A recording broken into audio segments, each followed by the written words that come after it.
The European Union pledges over €88 million this year to support the Palestinian Authority.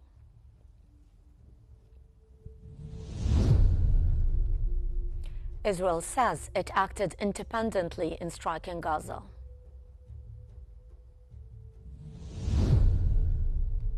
And the EU says the bloc will continue backing Ukraine against Russia.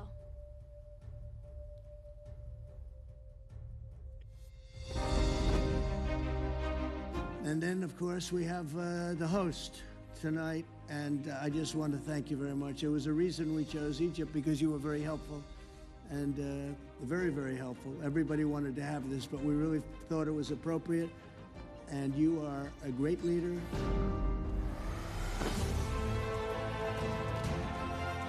And he's a fantastic man and a fantastic general, by the way. But he's a great president, and I want to thank Egypt and all of your representatives for treating us all so well. Thank you very much. 4 p.m. here in Cairo, time for the news with me, Al-Hamalawi. The European Union said that it has pledged more than €88 million this year to support the Palestinian Authority, with Brussels stressing that future funding is tied to a reform agenda and a viable two-state solution. European Commissioner for the Mediterranean, Dubravka Suica, said that EU member states have so far pledged over €88 million in 2025 to assist the Palestinian Authority, adding that the bloc's financial support is linked to reforms the Palestinian Authority has committed to implement. She described those reforms as a prerequisite for a viable two-state solution, which she called the EU's ultimate goal. The 27-nation bloc, the largest financial backer of the Palestinians, is also seeking a more prominent diplomatic role after being largely sidelined in U.S. President Donald Trump's efforts to end the Israel-Hamas war. Front-loaded funding and actions to protect corresponding banking lines and shekel liquidity. In Gaza City, Palestinians are grieving loved ones killed in new strikes as families ask how long they will keep being targeted and displaced. Scenes from Gaza City show families weeping over the bodies of relatives killed in the latest wave of strikes. One woman who lost 3 family members asked how long Palestinians would continue to be targeted and driven from their homes. The renewed attacks have deepened shock and exhaustion in neighborhoods already scarred by 2 years of war, with residents saying that they see no sign of lasting safety despite the current truce arrangements.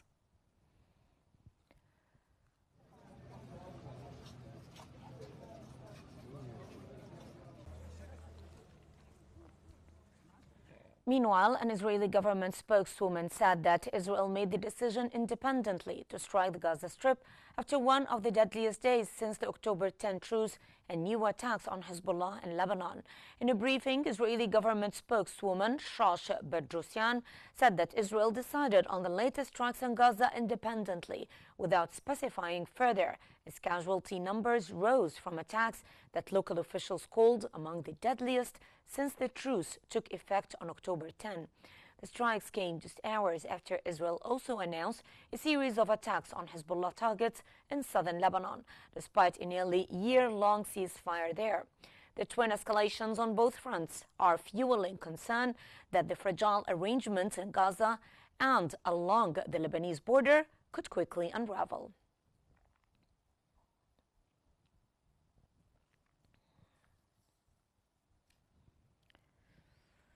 In the occupied West Bank, a months-long Israeli military operations in Tulkarm's refugee camps is still keeping thousands of residents displaced and their homes in ruins. 10 months after a major Israeli operation began in Tulkarm and surrounding northern refugee camps, large areas remain heavily damaged and many homes uninhabitable. Israeli forces said that the campaign aims to dismantle armed groups, but rights organizations warn that some 32,000 Palestinians remain forcibly displaced under the ongoing Iron Wall operation. The sustained demolitions and restrictions have raised concerns about long-term displacement and the broader humanitarian impact across the camps.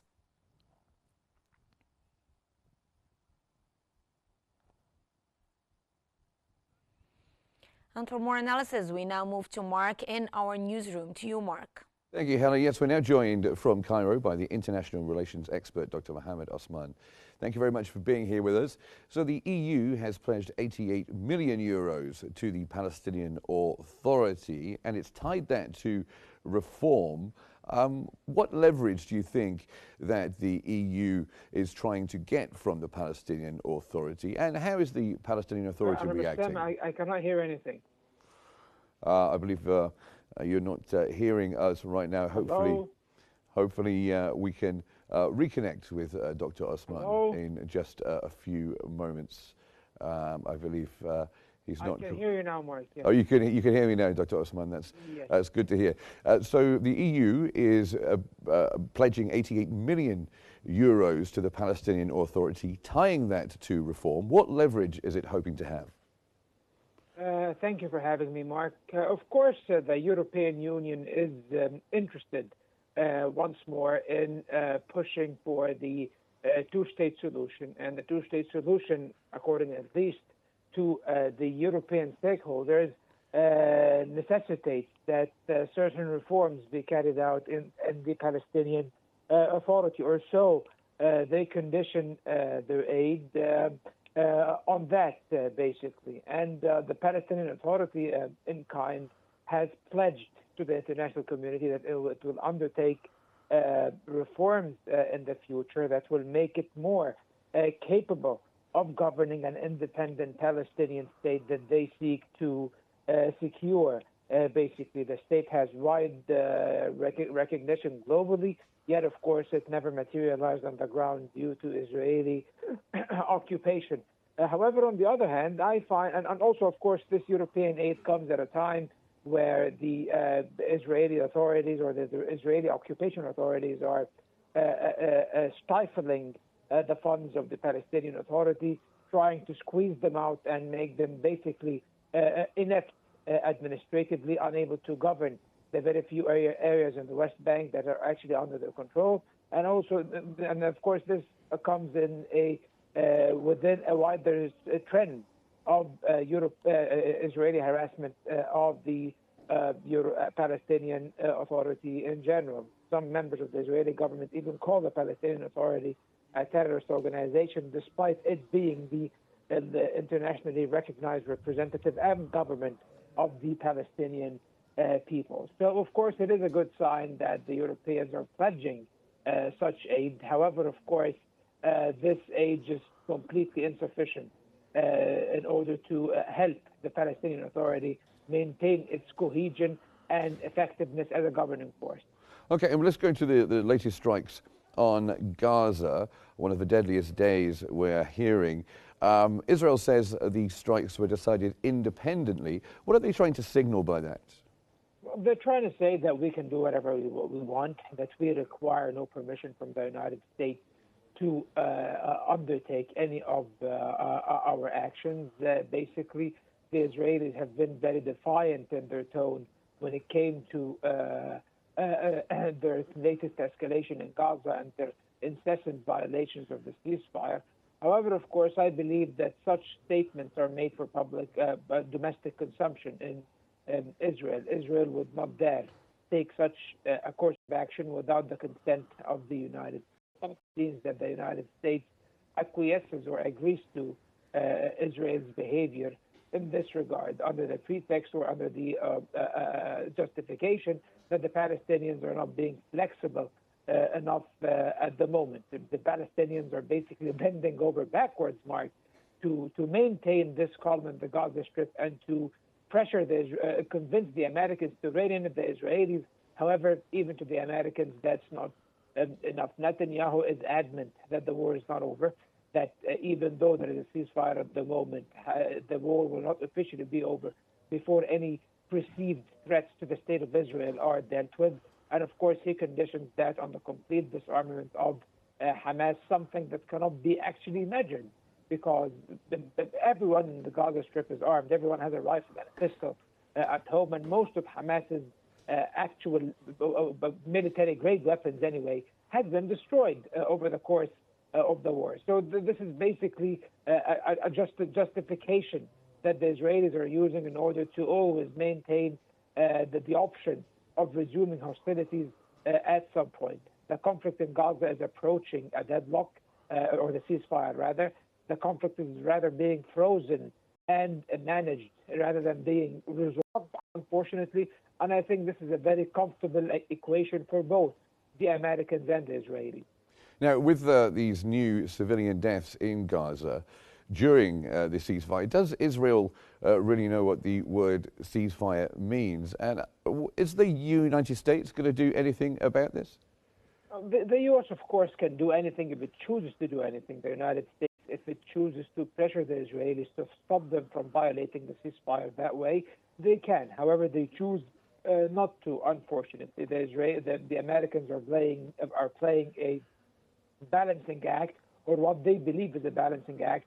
They are trying to please the pro-Israeli constituents in the United States and Israel itself as an ally of the United States, while at the same time maintaining a certain framework that prevents the conflict from escalating into, or the situation from blowing over into a full-scale conflict. Of course, as you can see, this is mostly a one-sided ceasefire, just like the case with Lebanon. On your screen at the beginning of this fire, I expressed my fears that this might turn into a new Lebanon model. Unfortunately, it's even worse what's going on in Gaza right now. By the body count, over 200 people died since the 10th of October in little less than 2 months. 225 people have died due to Israeli aggressions. Daily, a few Palestinians, scores of Palestinians die due to Israeli attacks and Israeli violations of the ceasefire. And they're not only content with carrying out attacks, they are also expanding the yellow line, capturing, even instead of withdrawing, they are now even capturing more and more territories inside Gaza. Basically, it's so sad, Mark, and this ceasefire is turning into a farcical affair. However, it is the only thing that is basically at least slightly alleviating the suffering of the Palestinians, and at least it leaves little smithereens of hope that peace might be secured one day.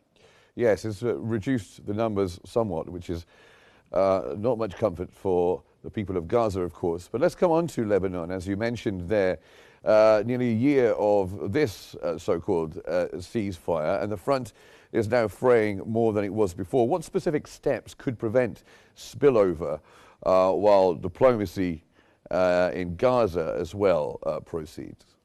Of course, we see now that in Lebanon the situation is heading to a new war. So they've had 1 year of a one-sided ceasefire. The Israelis have decided that this is not sufficient and that this is not enough, and Netanyahu needs another war. So the Americans are giving them a new war in Lebanon. They have reportedly delivered ultimatums to the Lebanese government that if they do not disarm Hezbollah by the end of the year, that the Israelis will take an expanded military action in Lebanon against Hezbollah. So it seems that Lebanon is heading towards war. I don't think this will affect Gaza. Really, Hamas is in no shape or form to make any moves of solidarity with Hezbollah or any other faction inside Lebanon. They are in no position to do that, to say it very honestly, Mark. However, of course, it emboldens Israel, and might that Israel, after its new war in Lebanon, possible war, of course, this might embolden them to replicate the same model in Gaza later. Maybe a year from now, the Israelis will decide under several pretexts of the non-disarmament of Hamas or this violation or that imaginary violation, they might decide to resume the war, and the Americans will not really mind, but the Americans might even pave the way for that. So unfortunately, Mark, we are still within the dangerous red zone, and it doesn't seem that we are moving past it anytime soon, whether in Lebanon or in Gaza. And sadly, we'll move to another front, the West Bank. How do you assess the situation there currently?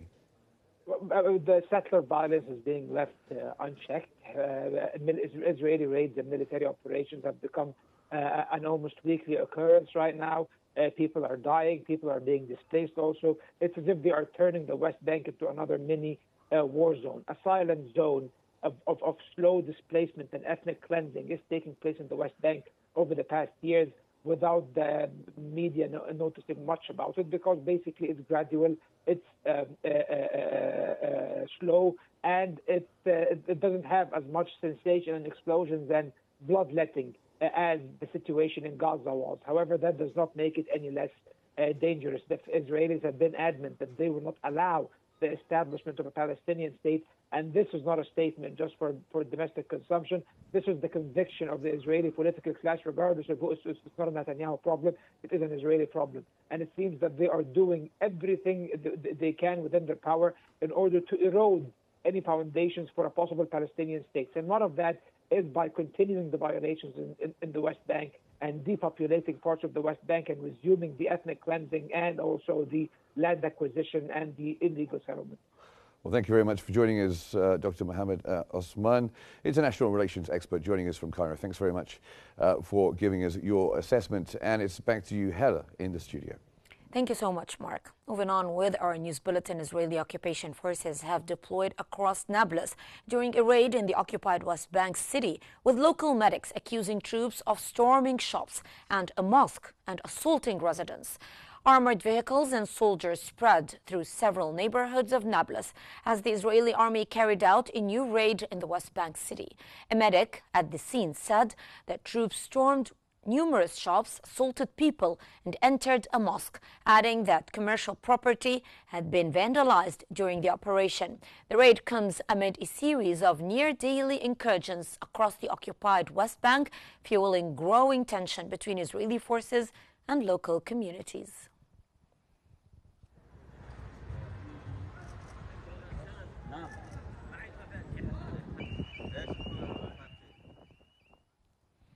During the raid in Nablus, Israeli occupation forces fired tear gas at stone-throwing Palestinians as ambulances rushed the injured from the scene. Footage from Nablus showed that Israeli army units were advancing through city streets as confrontations break out, with troops firing tear gas towards groups of stone-hurling Palestinians. Thick clouds of gas filled the area while ambulances moved in to evacuate the injured.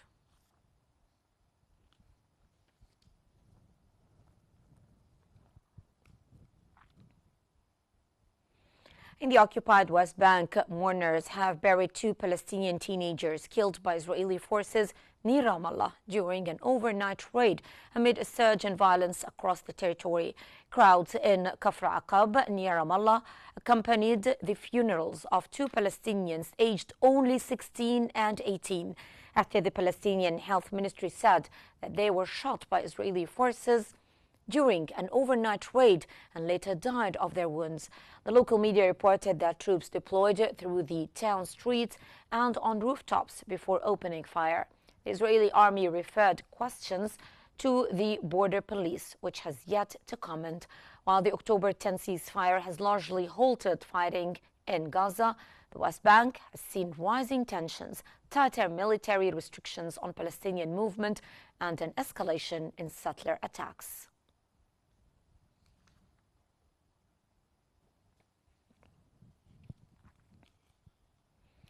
Voting for Egyptians abroad in the second phase of the 2025 House of Representatives elections has begun, with polling taking place over 2 days in 117 countries.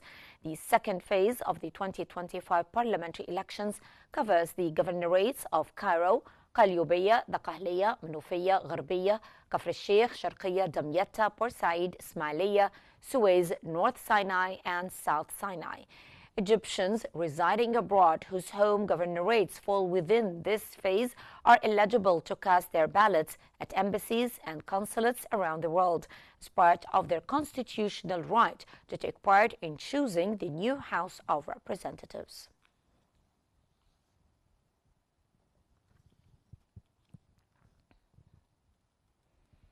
The director of the executive body of the Egyptian National Election Authority, Councillor Ahmed Benderi, confirmed that the voting process is running smoothly in all polling stations that opened abroad without any complaints or remarks. Councillor Benderi stated that the authority received confirmation that work had begun in 105 overseas polling stations out of a total of 139. distributed across 117 countries worldwide. He called on Egyptians abroad whose electoral domicile falls within the governorates of the second phase of the House of Representatives elections to participate during the 2 voting days, urging them to head to the designated polling stations and cast their votes for the candidates that they deem suitable.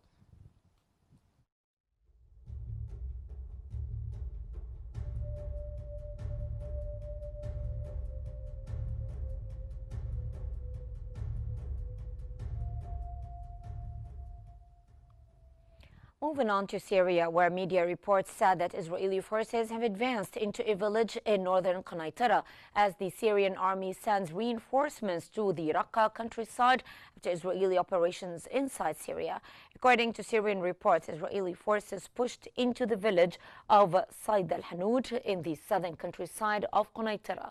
The same outlet said that the Syrian army has deployed reinforcements to the Raqqa countryside in northern Syria, following an announcement by the Israeli army that it carried out operations on Syrian territory to locate and destroy weapons. The reported moves come amid continued tensions along Syria's fronts with Israel and ongoing strikes on targets linked to armed groups.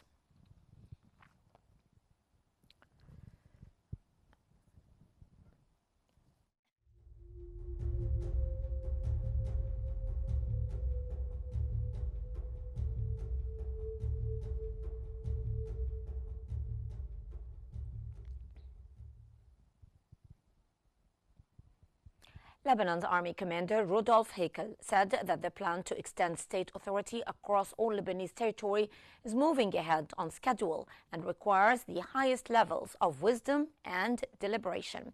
Army Commander Rudolf Hakel affirmed that implementing the army's plan to assert state authority over all Lebanese territory demands careful, measured steps and is progressing according to its set timetable. He stressed that the Lebanese army continues to combat terrorism, pursue those who undermine security, fight drug trafficking across different regions, secure and protect Lebanon's northern and eastern borders and territorial waters, and work to prevent smuggling as part of its wider role in safeguarding stability.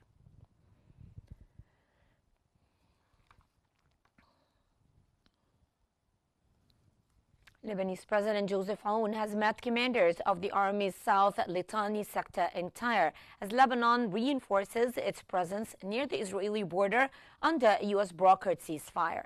During a visit to the South Litani sector command in the southern city of Tyre, President Joseph Aoun was briefed on the Army's deployments and security measures along the border with Israel. Lebanon's armed forces have been stepping up their presence in the south since the U.S.-brokered ceasefire took effect, while facing heavy American pressure to accelerate efforts to disarm Hezbollah. The meeting underscored the Army's central role in maintaining calm in the area and asserting state authority across the southern frontier.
EU Commission President Ursula von der Leyen said that the bloc will keep backing Ukraine against Russian aggression, telling the G20 summit in South Africa that Kiev can count on the EU. Speaking on the sidelines of the G20, Ursula von der Leyen said that the EU support for Ukraine is a defense of the UN Charter itself, not just one country.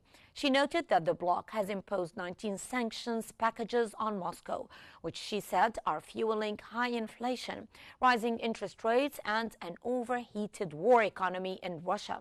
She added that talks with EU and G20 leaders will focus on global security and economic stability, while European Council President Antonio Costa declined to comment on a 28-point peace plan put forward by the Trump administration ahead of the summit.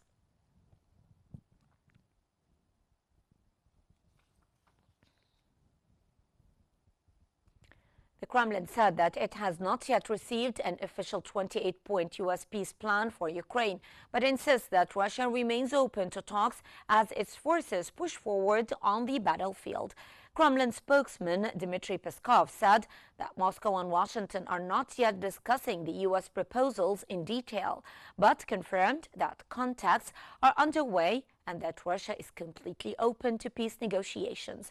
He argued that recent Russian advances are narrowing President Volodymyr Zelensky's options, calling it better to negotiate now rather than later, and describing a continuation of the war as pointless and dangerous for Ukraine.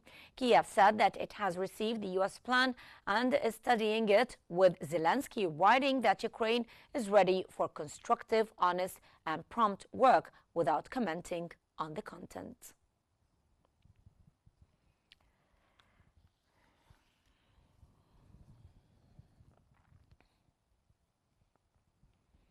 German Foreign Minister Johann Vadeful said that the U.S.-backed proposal to end the war in Ukraine is a list of issues that must be urgently discussed, not a final peace plan. Speaking in Brussels, where he is attending an Indo-Pacific ministerial meeting, Johann Vadeful said that Berlin views the U.S.-supported plan as a framework of points that Ukraine and Russia need to address at the negotiating table rather than a finished agreement. He stressed that Germany's stance reflects the wider European position of backing Ukraine, adding that Berlin wants Kiev to enter any talks from a position of strength. Und es wird die Ukraine sein, die zu entscheiden hat, welche Kompromisse sie macht. A Russian attack on the southeastern Ukrainian city of Zaporizhia has killed 5 people and injured 3 as Moscow's forces keep advancing, and President Vladimir Putin reiterates his conditions to end the war. Regional Governor Ivan Vedrofov said that Russian-guided munitions hit Zaporizhia later on Thursday, killing 5 civilians and injuring 3 after authorities warned residents of an impending strike. Emergency services battled fires and evacuated the wounded. Nearly 4 years into the invasion, Russian troops now control about 19% of Ukrainian territory, and Moscow claims 4 regions as part of Russia. Putin has yet to set out core demands for any settlement, including that Kiev abandon plans to join NATO and withdraw its forces from Donetsk, Luhansk, Kherson, and Zaporizhia, conditions Ukraine and its Western partners reject.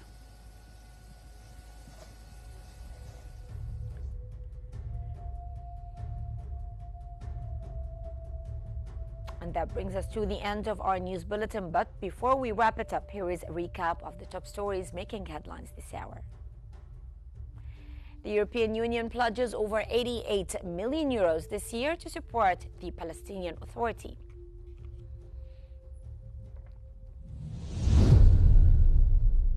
Israel says it acted independently in striking Gaza.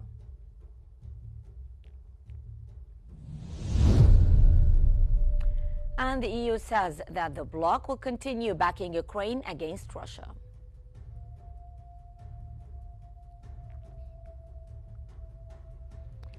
That's all for our news bulletin for now, but for more stories and live updates, you can follow Q News on YouTube, Facebook, X, Instagram, and TikTok at QNewsEG. And from all of us here, thank you so much for watching. Stay tuned for more news and analysis on Q News.